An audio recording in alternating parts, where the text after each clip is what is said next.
O que que significa, então, a lei da semeadura, né? Até o tema do livro, a Uhum. gente tanto fala, né, sobre isso, escuta sobre isso. Qual que é a verdade disso? Assim, a gente tem um princípio que é o princípio do entendimento, né? Certo. Por exemplo, eu vou aplicar alguma coisa, se você quiser participar desse desafio, primeira coisa é o seu entendimento sobre aquilo ali, né? Eu tenho um parêntese sempre que eu falo é a respeito do ouvinte e daquele que está interpelando, aquele que está falando, né? O entregador da mensagem. Se tudo que eu disser aqui entrar no teu coração como algo que você quer efetivamente fazer, você acreditar nisso, Uhum. isso vai gerar em você o entendimento. Por quê? Porque se a gente levar ao pé da letra, e se eu levar consideração de todas as pessoas, a gente está aqui falando para todos os públicos, certo? Sim. Eu tenho uma grande, grande parte das pessoas que me procuram, eu preciso saber o grau de entendimento que ela tem sobre as coisas, né? E como a gente vai falar da lei da semeadura, que é a lei da semeadura, são princípios, e os princípios eles partem de entendimentos. Então eu não preciso é, entender sobre aquele assunto ou não sem praticá-lo. Então, para mim, o mais importante é o entendimento. Como que eu vejo essas coisas? De que forma que eu vejo? Eu não acredito. Beleza, isso é uma visão. Uhum. Se você perguntar para mim como que eu vejo as coisas, eu falo assim: olha, o que eu vejo é o meu resultado. Como isso foi, essa aplicabilidade, ela surtiu resultado em mim, na minha vida. E eu estou falando aqui de uma prosperidade e é uma continuidade, né? A prosperidade que eu falo é uma prosperidade financeira, literalmente, uma vida financeira. As outras prosperidades que são atreladas a uma prosperidade financeira, elas vêm junto também. Uhum. Então, tudo parte do entendimento. Que entendimento é esse? A lei da semeadura, no meu entendimento, eu gostaria de frisar isso daqui. Né? Deixar aonde que eu falo aqui, ó. Deixar bem notório. No meu entendimento, a lei da semeadura ela parte de três princípios: o princípio da primícia, o princípio do dízimo e o princípio das ofertas. Ok? Eu vou explicar cada um. Tem tudo explicadinho aqui. Se você pegar literalmente na Bíblia, você não vai encontrar métricas ou mensurações ou valoração para cada um do princípio, exceto o dízimo, que o próprio nome já diz, Uhum. décimes, né? É a 10ª parte. Mas as primícias você não encontra nenhuma orientação a respeito disso. Se você pegar no Talmud, você vai pegar em outras em outros ortodoxos, em outras orientações ortodoxas, você vai encontrar sim. Por quê? Porque as primícias elas foram escritas lá atrás, na época em que a moeda ou o bem financeiro eram sementes, eram frutos, né? Então a orientação dada sobre as primícias, elas partiram disso. Então são primícias, dízimos e oferta. Os três juntos, de mão dada, os três juntos, eles são diferentes, porém simétricos no processo. Eles precisam ter os três juntos no entendimento. Então a lei da semeadura dos três. Primícia. Trata-se de uma semente, trata-se do início, do aquilo que vai fazer você ter uma rentabilidade. Vamos lá para a semente, na época da semente.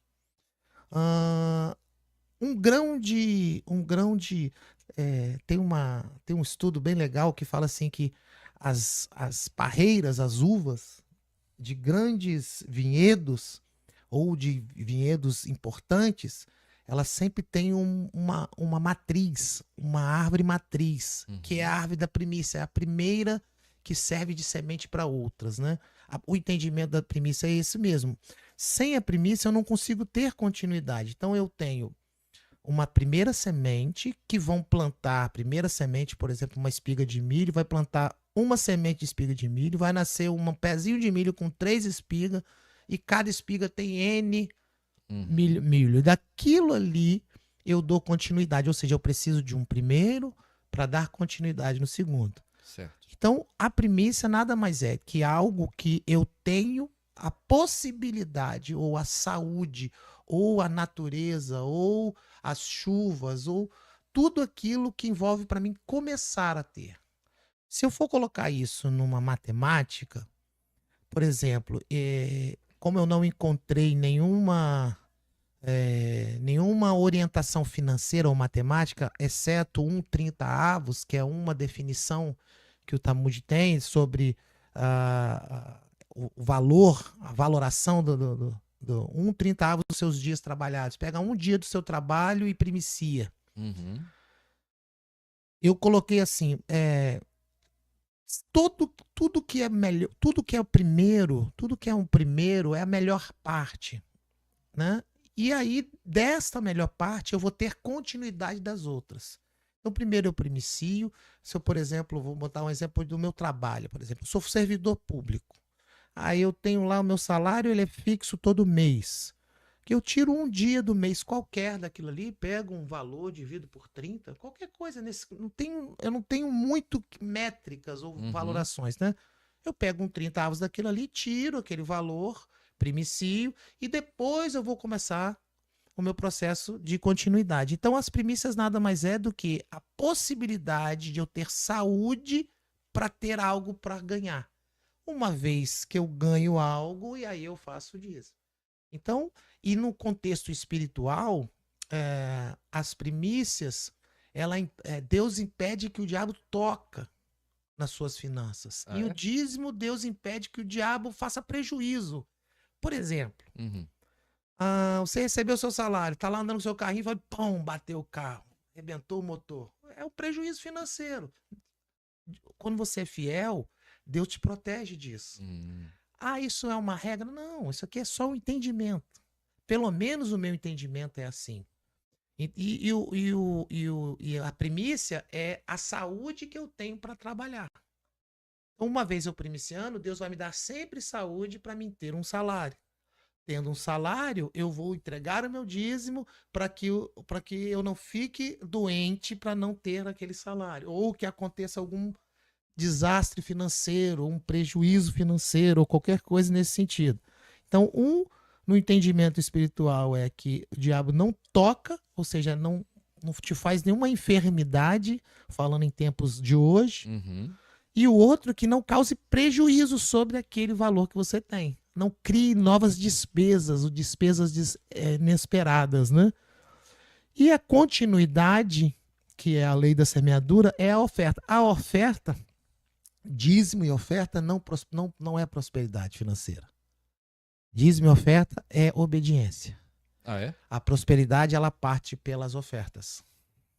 E tudo na casa do Senhor.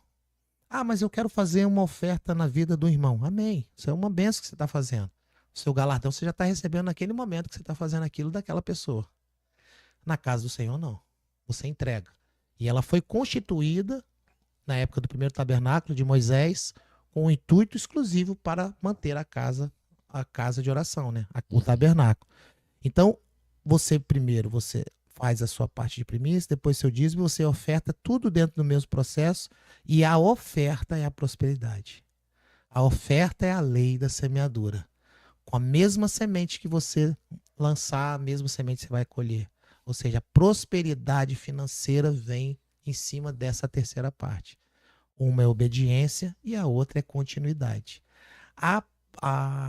O processo da oferta, ela é desprendimento. O entendimento para a oferta é desprendimento financeiro. Desprendimento ao dinheiro, à nota, né? Você se desapega da nota. Não fica tão assim, né? Não, é meu. É o caso do menino que tinha feito tudo quando Deus mandou vender tudo, mas Jesus não queria que ele vendesse tudo. Jesus anda na eternidade, já estava 10 quilômetros na frente. Mas o que Jesus queria naquele momento? Era só ele falar assim, beleza, eu vou vender tudo. Mas ele fala assim, Jesus ia falar assim, não precisa vender nada não, meu irmão. Eu só queria saber do seu coração, mesmo assim como eu queria saber do coração de Abraão quando foi matar o filho. É a mesma coisa. Deus anda na frente, Jesus anda na frente. Mas ele na verdade, o que aconteceu com aquele menino era para a história viesse até a mim hoje. Para mim saber o que é uma pessoa presa a isso. Ela não é desprendida. Não, vender meus bens, vender meu móvel que eu ganho com tanto suor. Jesus não quer que você venda nada, né? Isso é muito comum hoje, infelizmente. não quero entrar nem em doutrina aqui não, mas é muito comum a pessoa se desfazer, mas você não precisa nada disso. É entendimento. Eu conto 3 casos aqui no livro sensacionais de 3 pessoas que seguiram e hoje, junto comigo, são 4. Ó. Tem 3 aqui no livro, mais eu, mais 4, e tem mais 2 do lado de fora que já faz 86 e 87 o livro. Eu conto aqui, ó, ela em um culto de uma igreja dessa da vida aí, o pastor fez um apelo lá de quem pode dar 1000 aqui, igual aqueles caras lá do... Eu conheço alguns locais assim, né? Tem, mas é maneiro. Ele simplesmente, no entendimento do coração dele, falou, eu vou. E diz ele que ele não tinha um centavo, ele deu um cheque na época, isso foi 20 anos atrás. E deu lá e fechou os olhos. E Deus fez prosperar daquilo ali. Eu conto isso aqui, é um fato dele. Hoje ele é um cara extremamente próspero. O outro conta o fato, esse aqui foi o melhor. Esse aqui, pra mim, é o cara hoje próspero dentro do mercado de comércio de roupa, tá? Tá todo mundo mal, ele não tá. Ele falou o seguinte, falou assim, Paulo, quando eu entendi essa lei da primícia, eu fiz o seguinte, eu coloquei assim pra Deus, Deus, o melhor dia do mês vendido eu vou entregar ao Senhor. Presta atenção. Que compromisso, hein? Ele falou que desde aquele dia até hoje nunca teve um dia menor do que aquele que ele entregou. Nunca teve um dia menor do que aquele dia que ele entregou. Ele faz todo mês isso. E tem um outro que é Uber, esse aqui é bem legal, que tá me ouvindo. Ele entrega a primeira passagem dele no dia. Pode ser de 5 centavos ou de 300 reais, a primeira que vier. E ele fala assim, Paulo, eu não sei se é sorte ou azar, mas sempre as primeiras são as maiores do dia. Ele morre de rir. Falou, mas é compromisso, é entendimento. Pergunta para essas pessoas, são prósperas? São. Em todas as áreas? Eu não sei, mas financeiro eu tenho certeza. Porque isso é uma lei de obediência. Eu entendo, e aqui eu coloco como... como é que eu posso dizer? Como regra de vida. Para mim, obediência a Deus. Hoje eu estava conversando com um irmão e ele estava falando assim, por que Deus era tão mal no Velho Testamento, né? Deus era bravo, né? Deus matava as pessoas. Falei, acho que tem muitos aí que pensam assim, né? Deus era mal. Eu falei assim, rapaz, antigamente todo mundo hoje era... é bonzinho, né? Hoje é só o amor, né?